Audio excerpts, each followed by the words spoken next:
the world who really don't understand. Freedom has many difficulties, but we have never had to put a wall up to keep our people in.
Yes, we are back, ladies and gentlemen, the Zagami show. Okay, please share this video in your social networks of choice so we can amplify the message of this historical 51st episode of the MAGA counter-cognitive warfare. Are we still doing that? Yeah, we're I still thought doing we were it. doing bullshit buzzes. Bullshit bastards. What happened to bullshit I buzzes? never really took off because we don't have sponsors. Well, we got a sponsor and we got Margarizada, and then Well, we that's had enough for Saturday. What can I say? Who's Who's sponsoring today's show?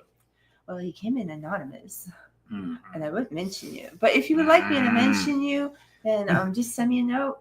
Otherwise, we have anonymous, lovely anonymous donation, and then we have Margarizada, and that's it for today. But everybody bought the book. There was a lot of people. Books, volume 11, volume 12, volume 10, and of course, Confessions of an Illuminati Princess, volume 1 and 2, and the one and only Zagami family cookbook. So you can all eat like King Leo. Yes, because Christy makes a wonderful kitchen even better with her recipes. Thanks, Maury. Okay, guys. Don't yell at me.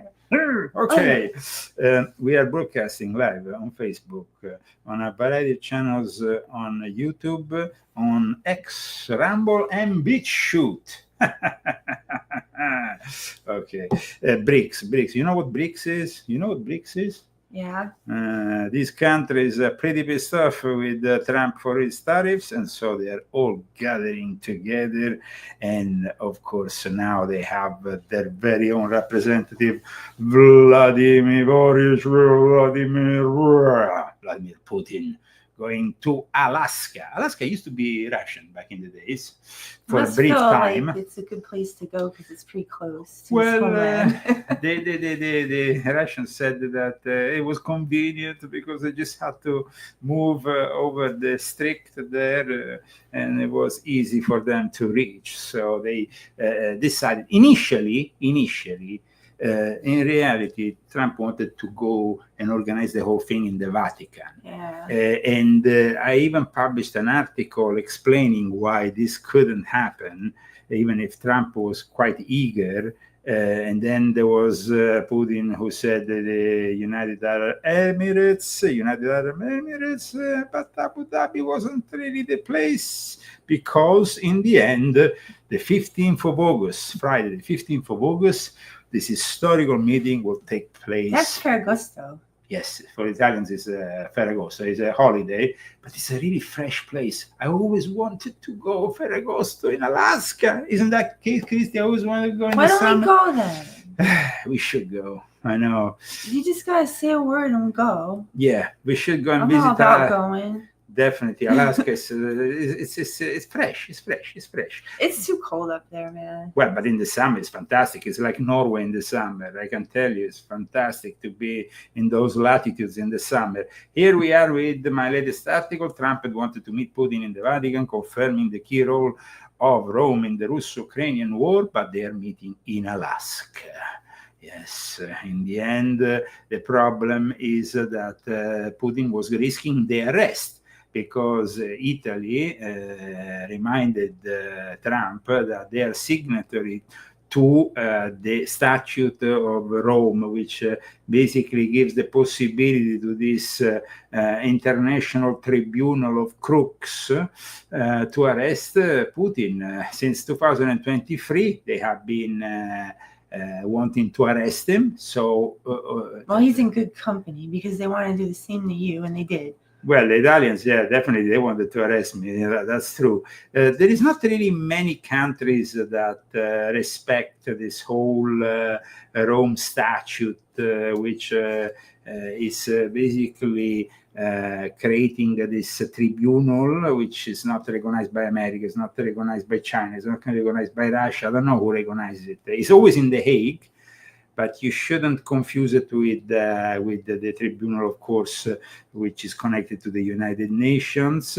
So there was this brief moment in which they were all talking about the possibilities. Sky News said, you see, Trump asked Italy about potentially hosting Putin talks.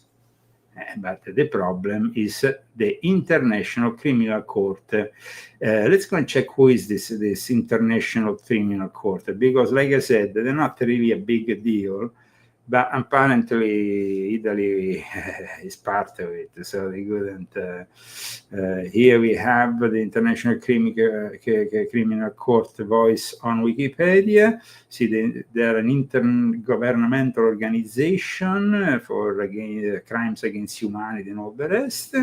They shouldn't, the alleged crimes, the ICC, blah, blah, blah. And it says, since its establishment, the International Tribunal Court, I think it's a great waste that they couldn't go to the Vatican, because the Vatican in reality would have been the ideal choice, I think, symbolically, and also, I know, of course, but it's distinct. You know what I'm going to say. Well, but it's distinct from the International Court of Justice, remember, guys, and it's which is the more serious one. This is the one that wants to arrest everybody all the time. They want to arrest Netanyahu. They want to arrest... Now, Netanyahu, guys, is going out of control. Trump apparently had a fight on the phone with him. It was reported by Russia Today that Trump got really upset, said, there is children dying of starvation there, you need to tone it down and all that. The situation is more and more tense between Trump and Netanyahu, because Netanyahu... These people, they go too far. You give them an inch and they take a mile, I don't know.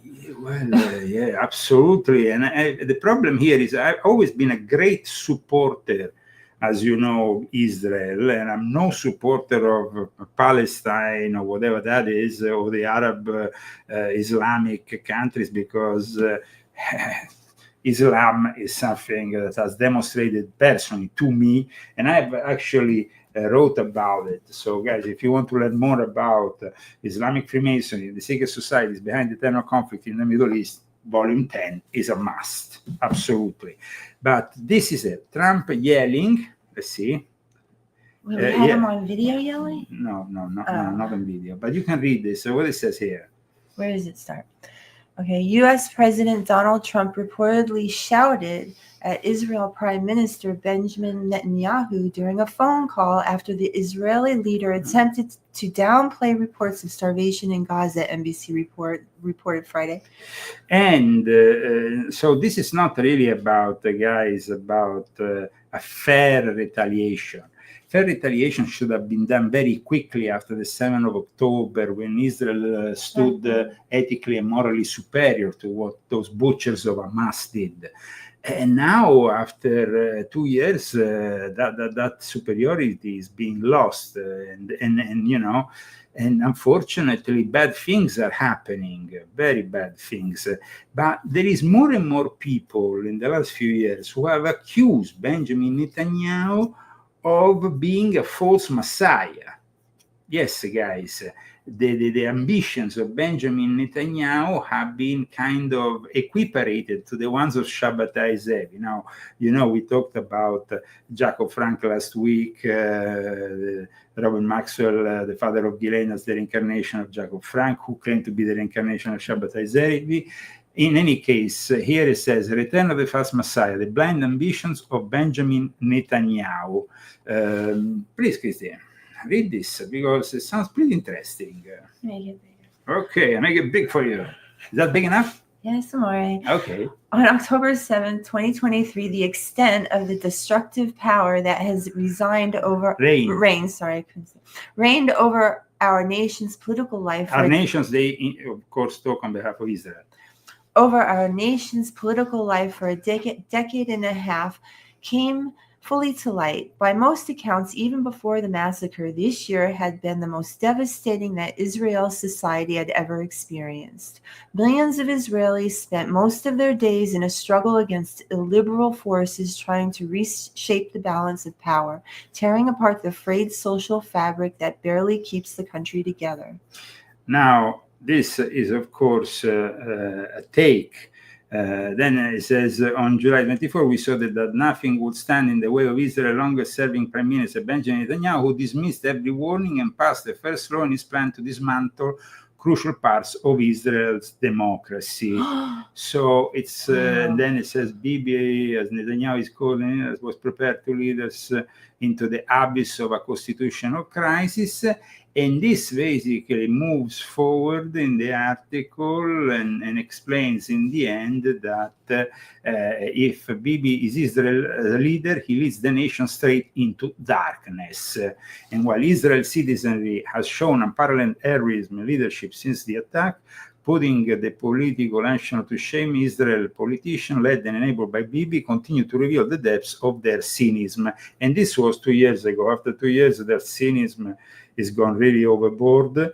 But the interesting thing is that all this was equiparated to Shabbatai Zevi, because in the same article it says that unlike the Crusade, the Inquisition, the Holocaust, or the repeated expulsion from one corner of the world to another, all of which forced Jews to contend repeatedly with extreme violence as well as attempted annihilation, the influence of Shabbatai Zevi could not be attributed to outside powers. So you see, then it's like Shabbatai Zevi. It has shaped Jewish history from within it. Yeah, and Shabbatai Zevi tried to bring about, in practical terms, was a mass return of Jews to Zion, but at the same time, the movement that came to be known as Shabbatai was not self-propagated. It is true that Shabbatai Zevi was banned from his hometown in Smyrna, and then it says about Shabbatai Zevi, about everything that happened. And it was like Shabbatai Zevi ended up converting to Islam, setting off a crisis that would reverberate across Jewish culture for hundreds of years. This is interesting, but it's not the only one that accuses Bibi Netanyahu of being Shabbatai Zevi, because I found another article from 2018 and I think 21, that makes a specific accusation by the then Minister Handel. And this is very clear what he's saying here about Benjamin Netanyahu. Benjamin Netanyahu is like an Israeli false messiah. Minister Handel, Yoav Handel, on Benjamin Netanyahu, he says, what I see is a kind of Shabbatai Zevi where people think whatever he says is the truth. And then, of course, please read this. Former Prime Minister Benjamin Netanyahu is behaving like a false messiah in ways that are damaging to Israel, Communications Minister Yoav Handel said in an interview on the Jerusalem Post podcast.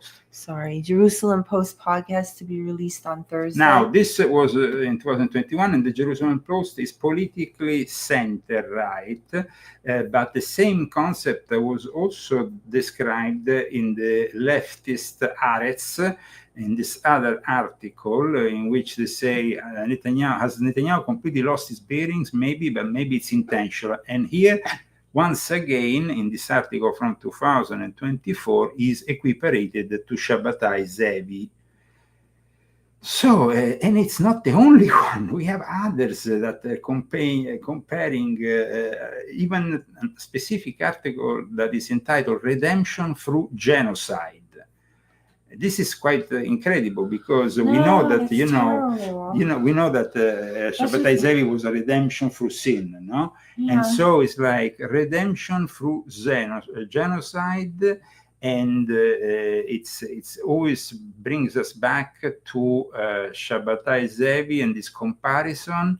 It's rather interesting because here it says, it cites Scholem, who is a very famous historian of Jewish history and in particular of Sabbatean history, showed how the mystical Kabbalistic concept developed by Rabbi Isaac Luria, because Rabbi Isaac Luria was and is still regarded as a conservative, traditional, orthodox, in a way, view of Judaism, was picked up by Shabbatai Zevi, who then twisted his concept of God's sparks and all that. So Luria taught that during creation, the light of the great broke the vessels, all that, but then the Sabbateans invented a darker version of this concept, of the tikkun is called, and Scholem called it redemption through sin. Such desperate messianic movements arose in the wake of calamities like 1492 expulsion of the Jews from Spain and 1648 massacre of the Jews in Ukraine by Cossacks.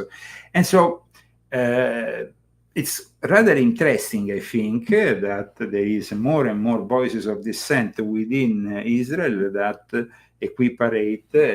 As you know, I dedicated a whole chapter, last chapter of this book, to the Shabbatian Frankist in relation to the Middle Eastern crisis, in volume 10, but I also talk about them in volume 7, in volume 4. It's very important that people really know more about the Shabbatian Frankist, and so maybe more will be written in the future, even by myself, on this topic. In any case, welcome to the Leo Zagami Show, wherever you are. Like we said, the Brics is getting ready for the summit in Alaska, but also, guys, we are probably getting ready for a new war. That's it. You see, war. You see, we have, of course, Zelensky, who doesn't want to give up. Zelensky doesn't want to give up. Zelensky is like defiant. I mean, at this point, Zelensky needs to be. If nobody gives him money, then he has to give up. Well, somebody maybe needs to do something. Stop giving him money? Bury him under the ground, more than that. Because the guy is just, it's absolutely outrageous what he's doing. Only 7 Ukrainians out of 10 still believe he's a feasible president or somebody who should be president. This is him. Дарувати свою землю окупанту українці не будуть.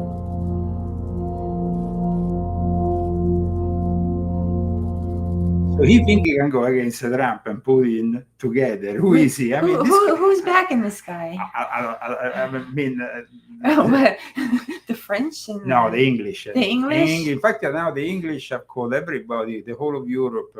I'm sure Europe just loves in this London. right now. I don't know if they love it because I'm being sarcastic. Because the Brits, of course, they want to continue their ever ongoing war with Russia that's been going on for over a century, and they always hate Russia, and we know that very well. But in any case, now Ukraine will have to simply rely on funds coming either from Great Britain or the European Union. And the European Union and Great Britain have their own problems that are growing more and more. So, I mean, this is insane what's happening here. Remove Zelensky because this guy is dangerous.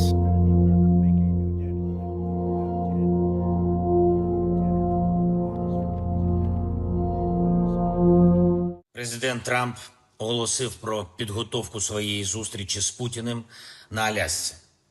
Дуже далеко від цієї війни, яка триває на нашій землі, проти нашого народу, яку все одно не закінчити без нас, без України. Звісно, ми не дамо Росії нагород за зроблене. Український народ заслуговує на мир. Але всі партнери мають розуміти, що таке достойний мир. Відповідь на українське територіальне питання є вже в Конституції України. Відступати від цього ніхто не буде і не зможе. Дарувати свою землю окупанту українці не будуть. Цю війну треба закінчувати, і Росія має її закінчити. Росія її почала та затягує, не слухаючи ніякі дедлайни. І саме це проблема, а не щось інше. Ми готові разом з президентом Трампом, разом з усіма нашими партнерами працювати заради реального і, головне, тривалого миру. Миру, який не розвалиться через бажання Москви. Україна готова до реальних рішень, які можуть дати мир. Будь-які рішення, які проти нас, будь-які рішення, які без України, вони одночасно і рішення проти миру. Вони нічого не дадуть. Це мертві рішення. Вони ніколи не спрацюють. А нам усім потрібен реальний, живий мир. I think if we didn't come, Ukraine, Russia would have ended up being a world war. And I stopped that. That stopped. Now the only question is, when is it going to be settled? And it could be very soon. It could be very soon, yes, but where are you going to put Zelensky? I think that Zelensky, guys, is becoming really a liability for Trump, for everybody. I want to show the latest Gallup here in Ukraine. Gallup poll shows 7 in 10 Ukrainians want negotiations to end the war. This guy is really going against his own people. He got like I wrote in my latest article, he closed down the anti-corruption institution that was in charge of fighting corruption because he's fueled with corruption. He just doesn't want to stop getting money, getting rich, and making his friends rich. At this point, the only way to remove this guy is by force. And he needs to either be arrested or removed in another way.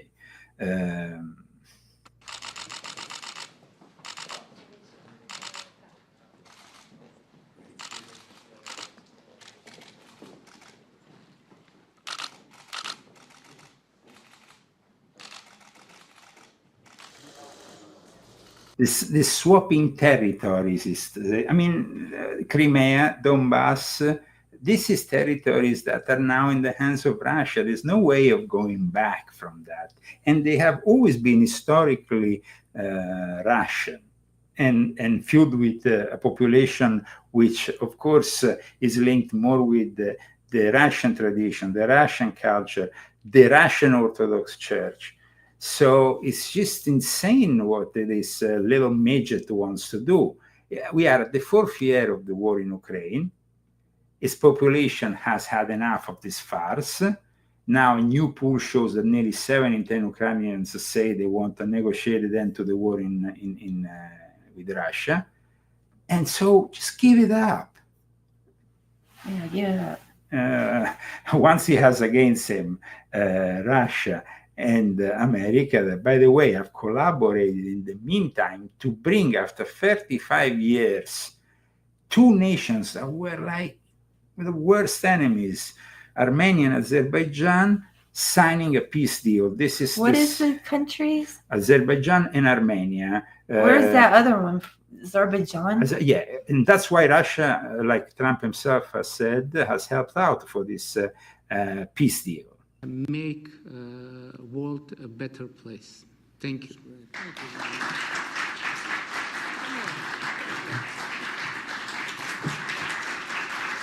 President of the United States, the President of the Republic of Azerbaijan, and the Prime Minister of the Republic of Armenia will now sign the joint declaration on the outcomes of the Trump Route for International Peace and Prosperity Summit. That's really They will beautiful. sign 3 copies in English. The President of the United States signs as a witness to the President of the Republic of Azerbaijan and the Prime Minister of the Republic of Armenia, affirming their path to peace, stability, and prosperity.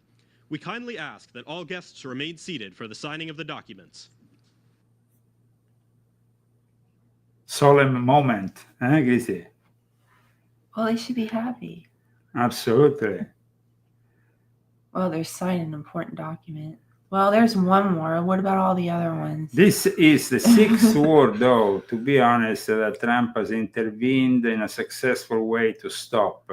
Problem was his promise that unfortunately was given during the presidential run, that he will terminate the conflict, the Ukrainian-Russian conflict, within 24 hours. That never happened. We hope it will finally manifest after the 15th of August. And Zelensky, though, needs to be silenced in some way, because every time he opens his mouth, he's a threat to the whole world, to the peace of the whole planet.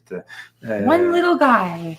Well, one little constructed guy but from the dark at the side of same humanity. time, if we want to be a little bit Machiavellic, no, and we want to, of course, know what are the Jesuits projecting for the future, what is their future plan, there is, of course, the intention of China to invade Taiwan. And it seems like this intention is going to manifest very soon.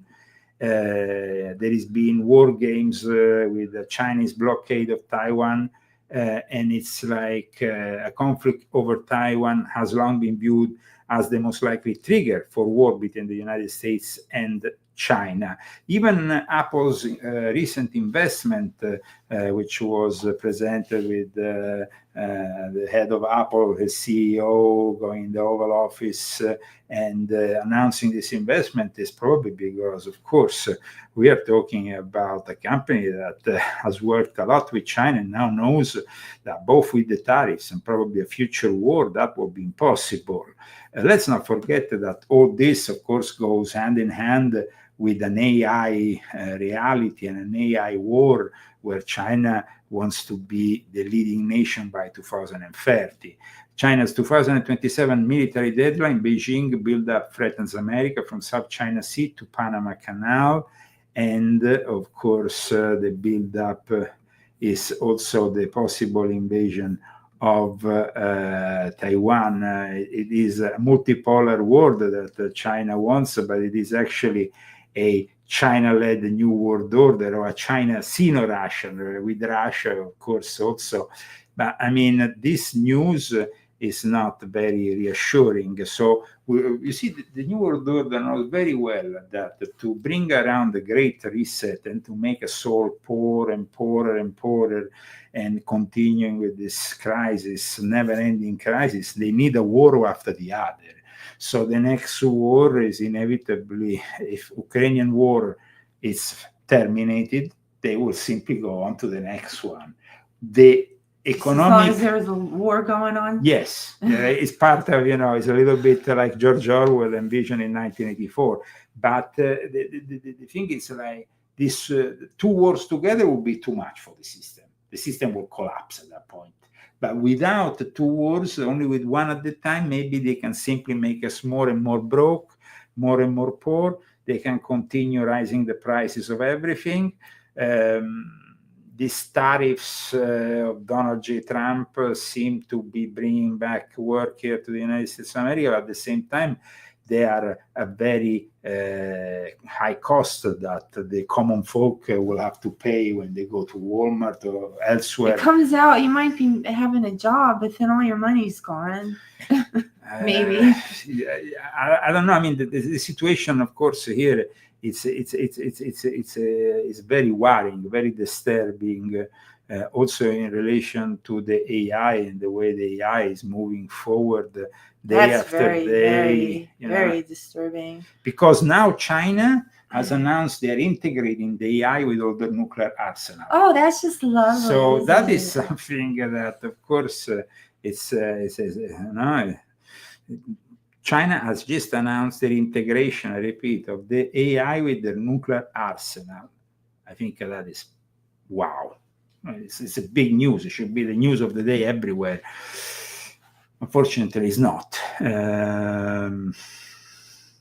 Let's see how we're going to move forward. In regards to the Epstein affair, guys, we are still demanding to have clarity, to have honesty on behalf of this. It's not much to ask for. Yes, we absolutely, we're not going to back down. And I found the video with that Jean-Luc Brunel, that guy who ended up hanging himself after Epstein, which is very revealing. It's from a documentary from the end of the 80s that was posted by one of the victims, one of the models. Karen Mulder? No, no, an American girl, but it's a very rare testimony. And I found, you will also see the head of Ford Agency, which, by the way, you know very well. Only for getting turned down. Yeah, this is the Miss Ford, the one in charge of it. But this is the guy who brought the young girls to Jeffrey Epstein. And already back then, this documentary is from 1988. Look what they were saying about him. This man, the head of Karen Models, one of the largest. Okay, let's get this straight. Eileen Ford knows exactly what's going on there. It's such, look, see how fake they are and liars? Jean-Luc Brunel and Claude Haddad are freaking partners. They're business partners. Most prestigious agencies in the country. His name is Jean-Luc Brunel. The girls told us Brunel is very careful about the models who are under the protection of Eileen Ford. But Courtney and Sherry, who are not Ford models, told us about the dinners he invites his other girls to attend with his male friends. It's a meat market. You are there for the purpose of somebody wanting to take you home to bed. He is acting as a matchmaker. He's got the agency. He's got the girls. His friends say, oh, Jean-Luc, I'd like to meet some girls, or we're having a party tonight. Can you bring some girls? And what happens if you say no? You don't work. Exactly. And they're all princes from faraway lands, Lebanon, Iraq, Italy, freaking, you name it. They rolled in every prince of the world, and they made money off freaking trying to just date us and matchmaker us. That's it. So you've actually known, be very careful on this, you actually have known that he has made someone pay a professional penalty for saying no. I know, I paid a penalty for saying no. We all did. I was personally proposed to by himself, Jean-Luc, and I said, no way. I laughed in his face, and I had no more appointments, and I never worked. What about the fact that people say when you come over here, you've come over knowing what you're getting into?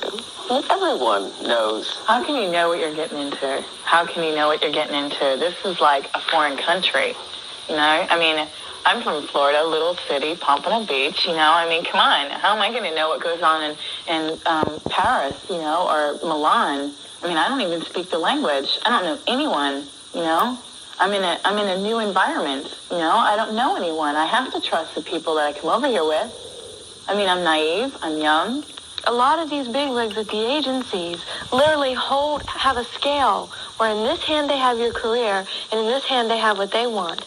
And your career can go up if they get what they want. If they don't get it, your career goes down.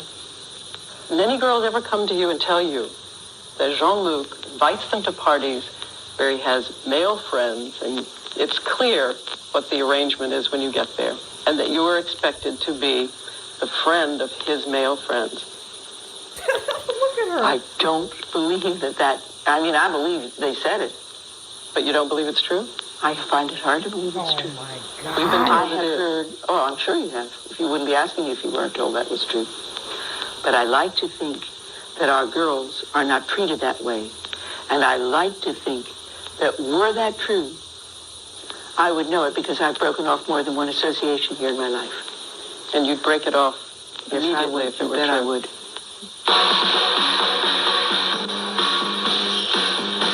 At discotheques like the Bandouche and the Palace, models are admitted free. When we filmed at the Bandouche, Jean-Luc Brunel was there. A number of models told us he has used cocaine heavily and offered it to the girls, along with help in their careers. Many of the girls who spoke with us said openly that they had been regular cocaine users. But some warned that there were things that went beyond cocaine. This one asked to be photographed in... By the way, the queens of the dance club, Paulina Poroskova with Rick Ocasek. So Paulina, you whining about not having Rick's money, nobody gives a shit. So you first met Jean-Luc Brunel in a nightclub when he offered you drugs, cocaine. And Jean-Luc, did he use drugs? Oh, yes. You say, oh, yes, a lot? Well, that's why I used to like to see him, because he'd always give me a little vial of cocaine and say, go have a good time in the bathroom. That was more or less, he did that with all the girls. Yep, pretty much they all did. I never did a drug, I never drank, because I knew if I did anything, these monsters would rape me. This girl told us a few years ago she went to Jean-Luc's house with a few of his friends. She said a powerful hallucinogenic drug was slipped into her drink, and that Jean-Luc kept urging her to go in and take a bath. I started hallucinating, and at first, I was very confusing because it was very scary, because if you don't know that you've been drugged and all of a sudden you start hallucinating, that's very scary. She said she managed to get out of the house, but stayed disoriented for 24 hours. But this ex-model says several years ago she went to Jean-Luc's house and didn't get away. She asked to have her voice and face disguised. He gave you a drink? Yes. You drank it, and then what? I blacked out. I don't remember anything after that. The next thing you remember was being in this man's bed. Who was he? Do I have to say the name? It was Jean-Luc from Karen's modeling agency. You were raped? Yes, I do know that. You're sure? Yes, I'm positive. I know. You think everybody knows this about Jean-Luc Brunel? Oh, yes. A lot of people know that. A lot of people. They continue to deal with him. Everyone continues to deal with it. I don't know why. We played a tape of the second girls. Do you see how this strategy is just like Project Veritas? State the obvious, drag it out, excuse me, and then ultimately, like these people, they did nothing. Again, 30 years old this shit is. 30 years! Story of drugs and rape to Eileen Ford. I don't know what to tell you. That's horrible. And this is the first time you've ever heard one of these stories. Absolutely. Because we have talked to 5 other girls who say that they have had drugs put in their drinks by Jean-Luc or Jean-Luc's friends. I hope you're wrong. And for his sake, I hope you're wrong. Eileen Ford says she's sure Jean-Luc has used drugs, and she even warned him about it. I have certainly asked him never to have drugs around in front of my models. That's all you've ever said to him? Well, that's a pretty fair warning. But were you ever told about this and ever raised it with him? The drugs? You mean being doped up and put to bed?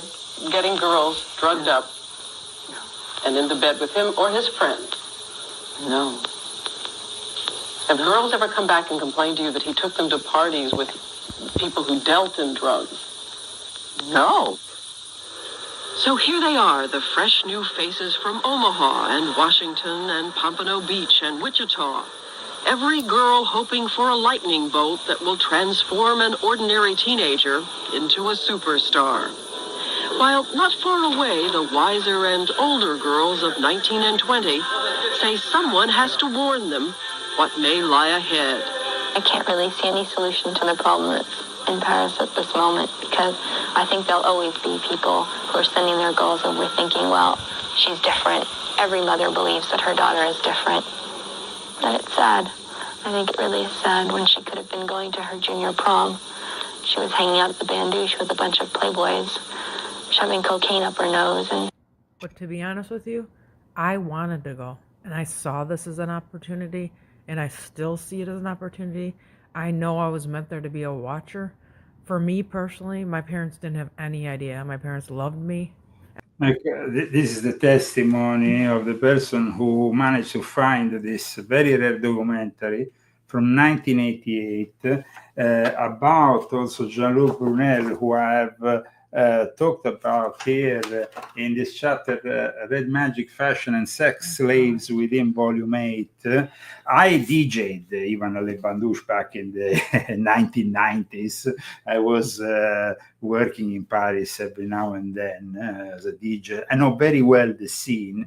And Chris, you were lucky that the Ford Model Agency didn't pick you up at the time, because you were then picked up by Elite. But you see, this Aileen Ford, who has been dead since 2014, she died in 2014, who was the American modeling agency executive. Horrible energy in that place. Yeah, when you really, went there. Just like, it's like a dark brownstone building, and the people in there, I mean, it's just small and dark and closed in. You would think it would have been like expansive, but it wasn't. It was very small, and I was just ushered into this little room. It wasn't her that interviewed me. It was probably her lesbian lover.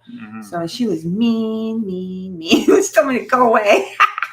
No, she just said everything I didn't want to hear, and then she told me to go to Elite, and I just went home instead. But then, fortunately, you started your career instead in Japan, where Elite was probably more professional.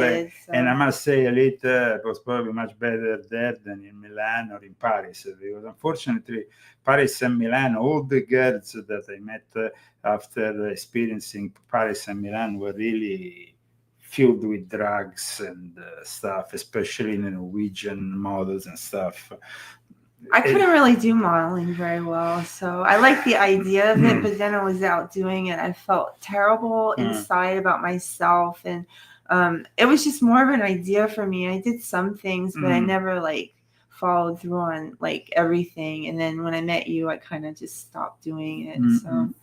Welcome to the Leo Zagami Show, ladies and gentlemen. I want to thank our sponsors who make possible this wonderful broadcast. Who are our sponsors, Christy? Anonymous and Malgrazata Minta. Guys, if you want to join our sponsors, you can do it both anonymously or publicly. That's your decision, of course. Here on the screen is our GoFundMe. You can also find our Cash App handle at leozagami.com together with my latest articles. Another way of promoting, of supporting our show so we can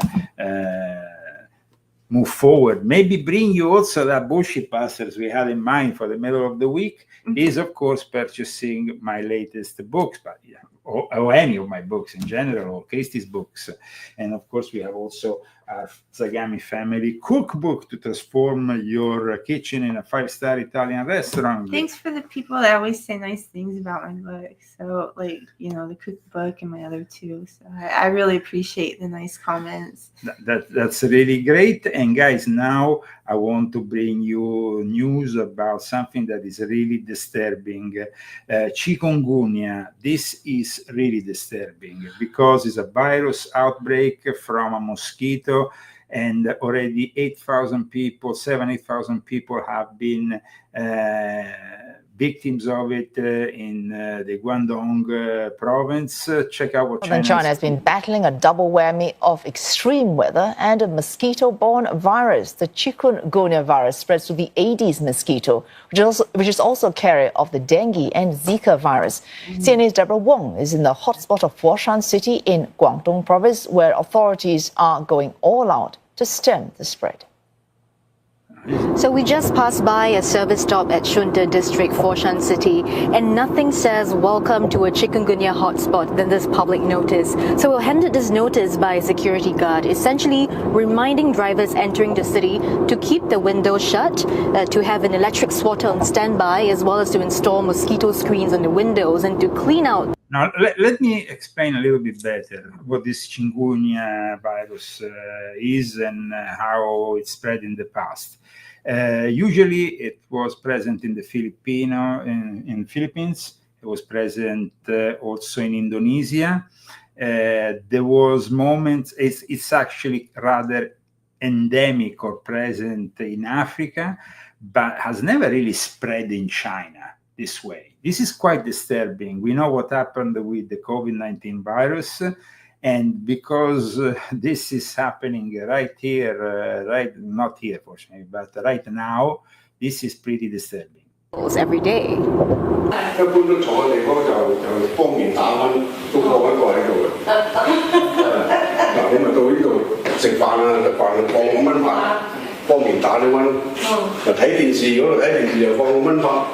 Forty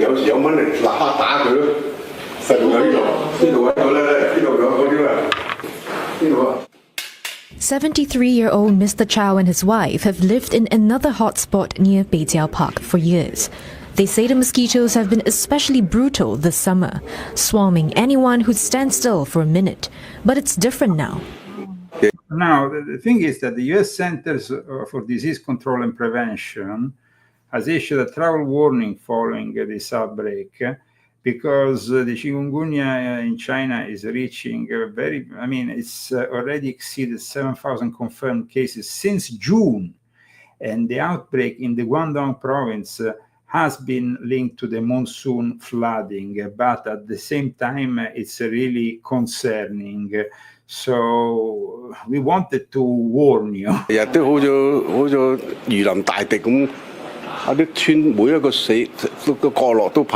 It's an enemy at the front door, this Chinese guy said, and definitely it's an insidious one. At the same time, we have a mosquito called mosquito of the Nile, which is also spreading through Italy, which is concerning also. So, I mean, there is these mosquitoes that are in a way being spreading infections here, there, and everywhere. We hope that this does never arrive here in the United States because it's something that we don't want to see here in the United States, that's for sure. In the meantime, we have our own virus. Here in Southern California in particular, we have Major Karen Bass. She's a communist communist mayor, who is saying that by removing the illegal migrants, we are causing some kind of economic crisis to Los Angeles. This is really the hypocrisy and the insanity of these leftist politicians. The past several weeks, we've seen the chaos and cruelty of immigration raids in this city. We have seen how they have impacted families. I am frankly worried about those families and if they're still hanging together, especially economically. And talking to families that have impacted, when one breadwinner, one wage earner is gone and disappears, to survive in our city economically, you need 2, 3, and 4 wage earners. Now, with all the respect, this city has been transformed in a shit show. I have something positive to say about President Trump, and that is that our crime has gone down. I get the Palm Springs alerts, and every day there was at least 2 shootings just around the corner from us. And since President Trump became president, there's no more. So, I mean, I don't get any alerts anymore about that. It was maybe once in a while. During the pandemic and the Biden era, it was becoming like a war zone. Yeah, it was really bad. It was like really a war zone. But remember, this. We can always criticize what Trump is doing wrong, and of course the unsatisfactory nature of the Epstein affair is causing a lot of discontent amongst MAGA supporters. But when you see these Democrat politicians like Nancy Pelosi, totally insane, worried about the gender affirming care of children. These people are insane. Deranged. Office responding to the pauses in gender affirming care here in California? Well, that is something that I'm working for at the national level, and we have, how can I say, are hoping that we can have gender affirming care for our trans kids, and that it's a sad thing for us. I'm not totally a sad thing. A sad thing is watching you. You are in a complete, I don't know. I mean, you should be in a retirement home for a long time. You look like a wreck. I don't know what effect we can have nationally with what we have going on in the White House and in the Congress. It's really very sad. If you were there, outside our door, we have a trans flag. Outside of our door. And that is very important, that you have a trans flag in front of your door. And that is really, it makes us feel better here in California, dear Pelosi. The office, congressional office building, we have the trans flag, as do some of our other colleagues. Yes. You know where you have to stick the flag? Right. No, okay, but you know where. You might like Let's it. do some positivity.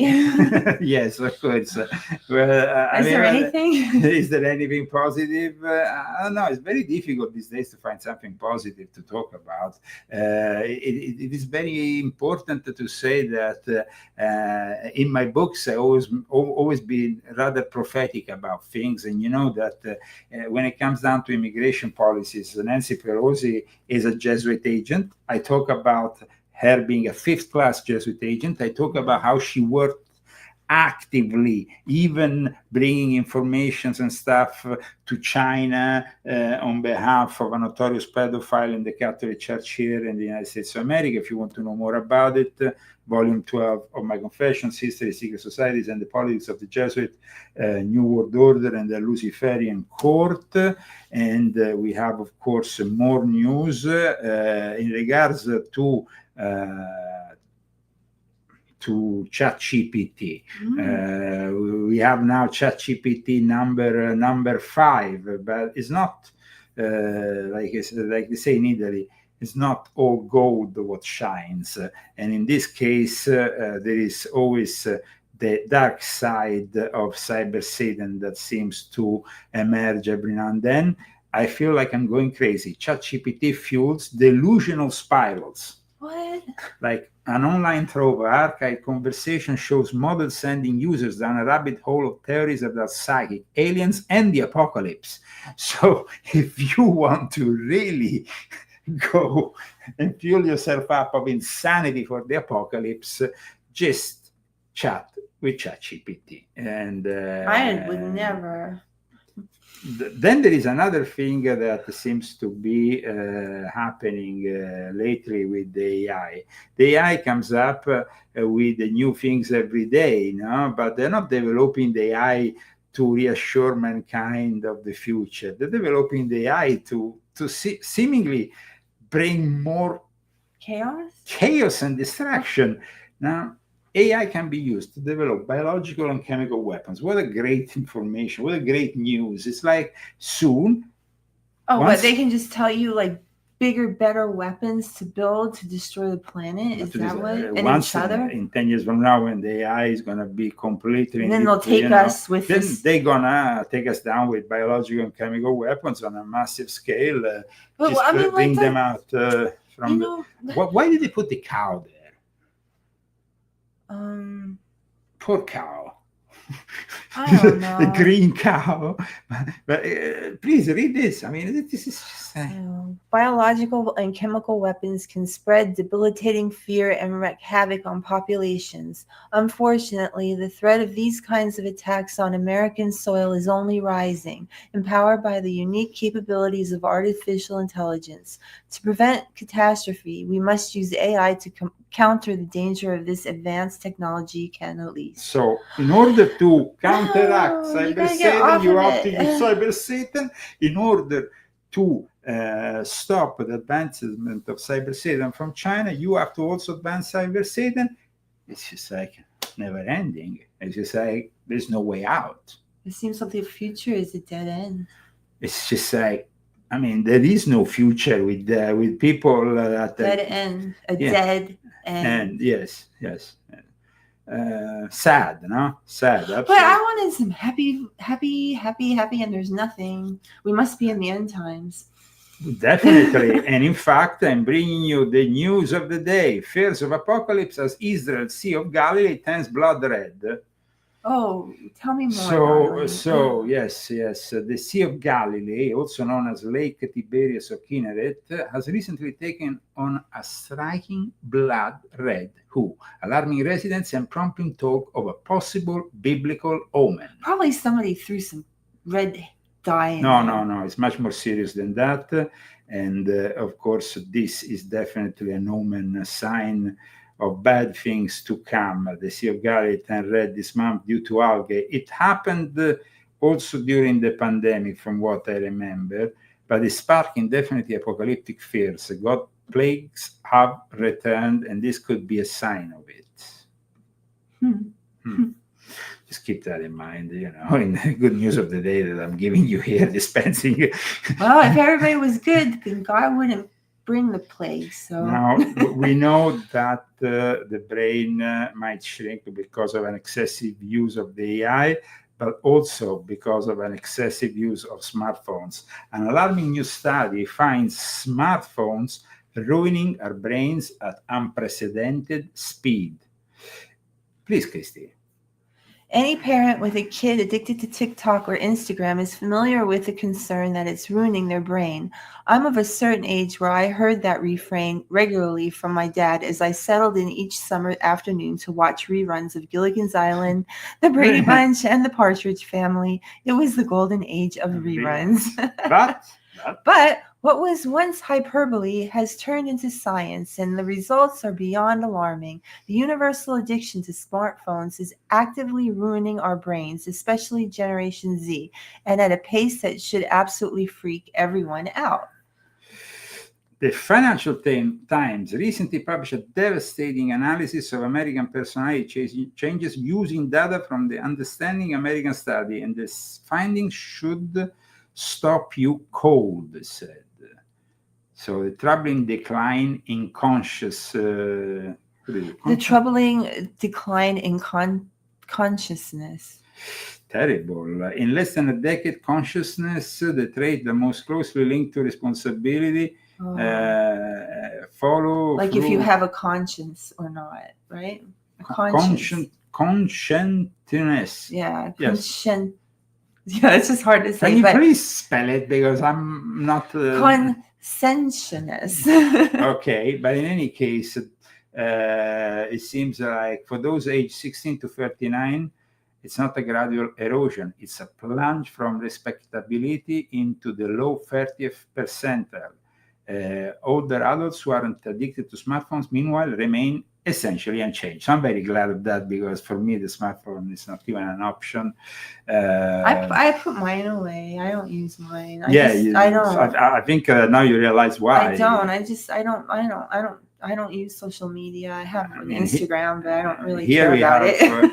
I mean, it's just like destroying people. It's just I mean, if brains are shrinking, and because of AI, because of smartphones, you're not going to sell any books in the future. Well, I mean, I'm probably not going to even be around by the time these people turn to 60 or 70 or 80 years of age. They will be like zombies, and they will need AI to simply do the basics.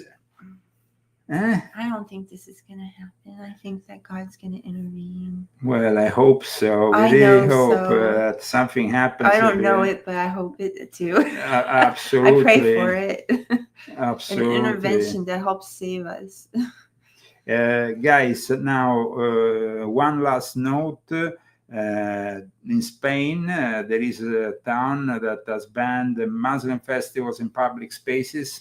And this is a sign of the Islamification movement that is gaining momentum. But there is another interesting sign that I notice: the burning of a mosque slash cathedral that used to be a mosque, but then when there was the Reconquista, this is one of the most beautiful places historically, because this building represents both Christianity and Islam, and it's kind of sad and symbolic that today this mosque and cathedral catches fire in the city of Cordoba. It is rather symbolic, you know? Guys, we have reached minute 60. And of course, we want to thank our sponsors, thank all the people who support us. With a little bit more support from you, we're going to bring you an extra show during the week. In the meantime, God bless you all. Have a great week. Christy, have you anything else to add? Not really. I said enough.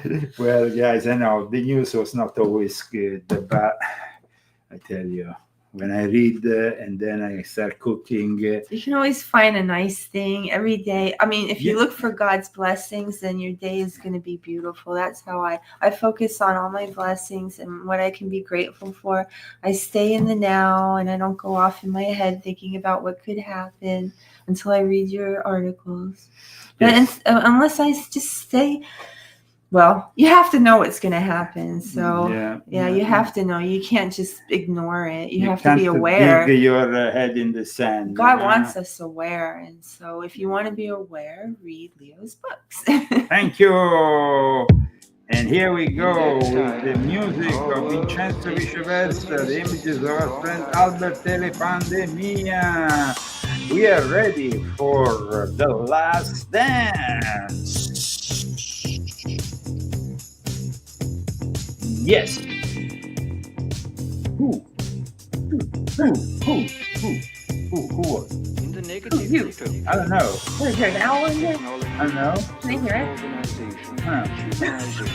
In the negative utopia, science, technology,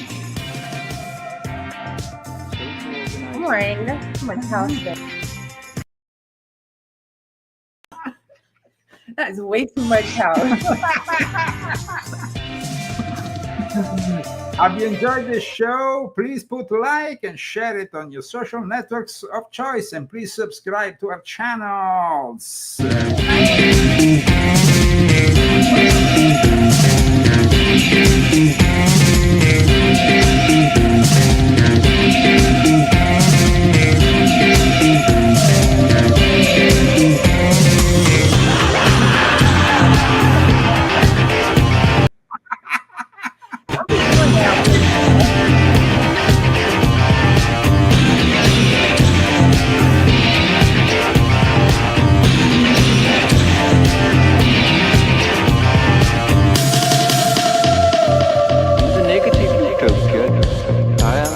technology, social organization, dehumanization.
social organization